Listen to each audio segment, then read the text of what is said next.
JLP ups pressure on mayor. The governing Jamaica Labour Party stepped up its pressure on Kingston Mayor Andrew Swaby and leaders of the People's National Party (PNP) on Monday, insisting that the mayor resign and demanding that the opposition answer questions about questionable funding of political activity.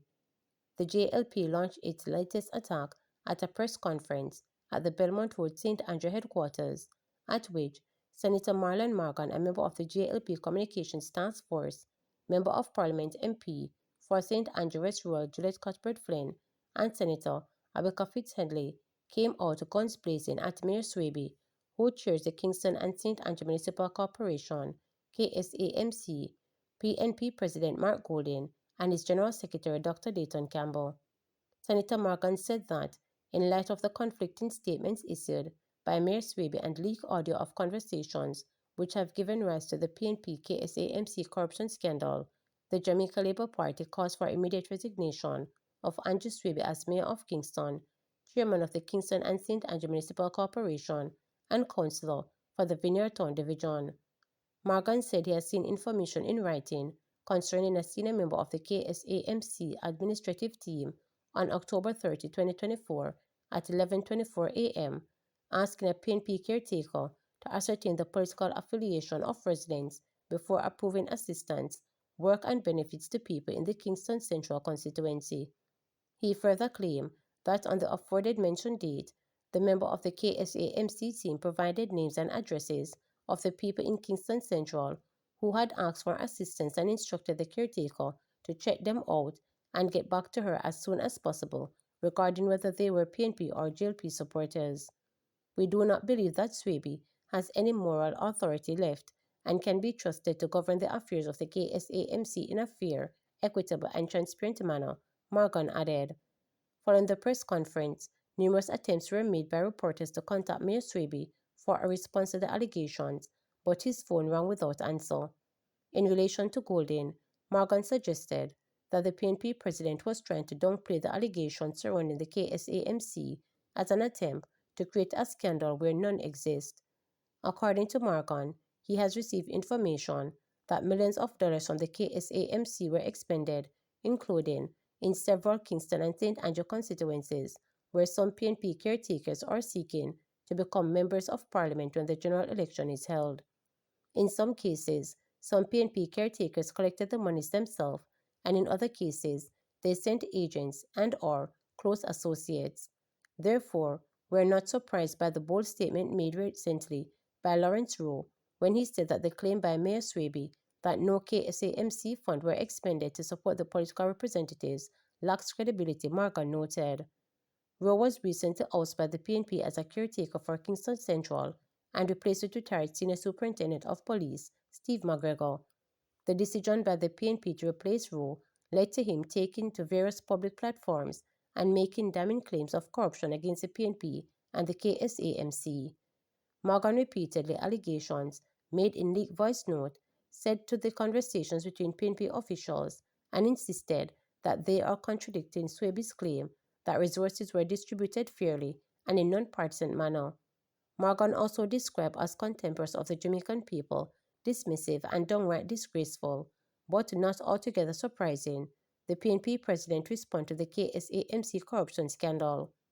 The response is a confirmation that Mark Golding is willing to turn a blind eye to seriously questionable activities at the PNP-controlled KSAMC. The unbecoming response from President Mark Golding has again confirmed to Jamaica that he is not fit to lead the country, Morgan stated. He said Golding must tell Jamaica whether he has demanded an explanation from a former PNP councillor why, in a leaked conversation, she told a then PNP caretaker to collect cash and then the development is not the public knowledge. The PNP president clearly feels his party is able to do what it feels and get a free pass, Morgan stated. Also at the press conference, Cuthbert Flynn posed a few questions to Swaby, Campbell and Golding. Cuthbert said she wanted to know if they were aware of contractual agreement between the KSAMC and a PNP political operative in St. Andrew West Rural, where she is sitting MP. Are they aware that under the arrangement, checks were disbursed and money paid by the KSAMC on a monthly basis to the PNP political operative? Are they aware that the political operative has been encashing the checks and passing the proceeds to other PNP operatives in St. Andrew West Rural?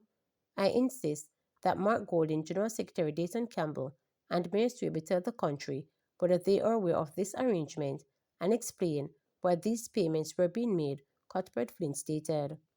$1.7 billion earmarked for classrooms, fencing, and electrical upgrades.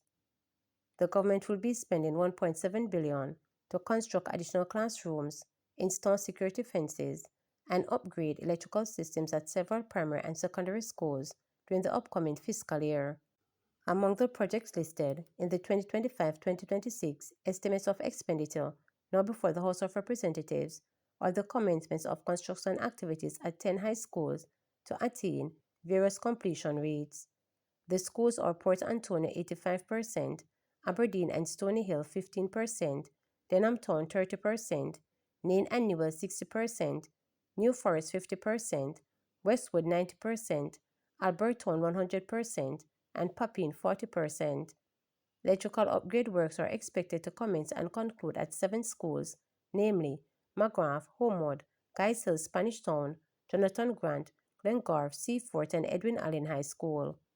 Meanwhile, the government is aiming to complete the construction of security fencing at Nuggerhead and Bridgeport Primary Schools in St. Catherine. The construction of security fences is scheduled to begin at Galena, Parrytown, Retirement, Windsor Forest, Mark Arde, and Brixton Hill Primary School, as well as Kingston High School, with a completion date of March 2026. Up to December 2024, electrical upgrade works were completed at 12 schools: Prairie High School, Prairie Primary and Infant, Little London and Savannah Lamar Primary School, Kemps Hill, Tarrant, Charlie Summit, Denby, Waterford, Greater Portmore, Alston, Garvmasia High School, and St. Mary Technical. Wastewater systems were also commissioned at Black River and Papine High Schools last year.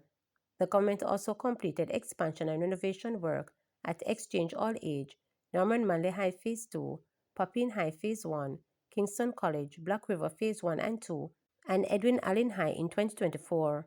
Progress of construction activities are as follows: Jonathan Grant 87%, Bridgeport 75%, Homewood High 85%, a tree lift at Sydney Pagon 25%, and Cedric Titus 56%. At the end of 2024, security fencing were at Golden Spring Primary School, Papine, and Cedric Titus High Schools were completed, while progress of fencing works at Eccleston Primary and Bridgeport High were reported to be 90% and 12% respectively. The project, which initially ran from April 2020 to March 2023, has been extended to March 2025 and further to March 2028. Minister of Finance and the Public Service Favour Williams tabled the 2025-2026 estimates of expenditure in the House of Representatives on February 13. Uncle charged for severing nephew's hand during attack in Old Harbour granted $700,000 bail. A man charged for severing the hand of his nephew during a machete attack in Old Harbour, St. Catherine last December was granted $700,000 bail with surety in the parish court. The accused, Jerome Penko, is charged with only with intent.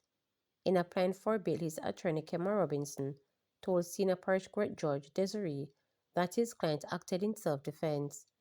Your Honor, it is unfortunate that the complainant was gravely hurt, but it could have been a case where my client ended up under the ground, Robinson stated. Bail was granted on the condition that Penko reports to the Mappin police station every Tuesday and surrender his travel documents. A stop order was also imposed. He was ordered to reappear in court on May 15. Allegations are that on December 5, 2024, the complainant was at home in Bullet Tree, Old Harbour, when Penko armed with a machete attacked him. The complainant raised his left hand to protect his head, but the blow severed his hand. He was rescued and rushed to the hospital, where he was admitted. An investigation by the Old Harbour Police led to Penko being charged with only with intent. Remember to subscribe, like, share, and click the notification bell for daily updates.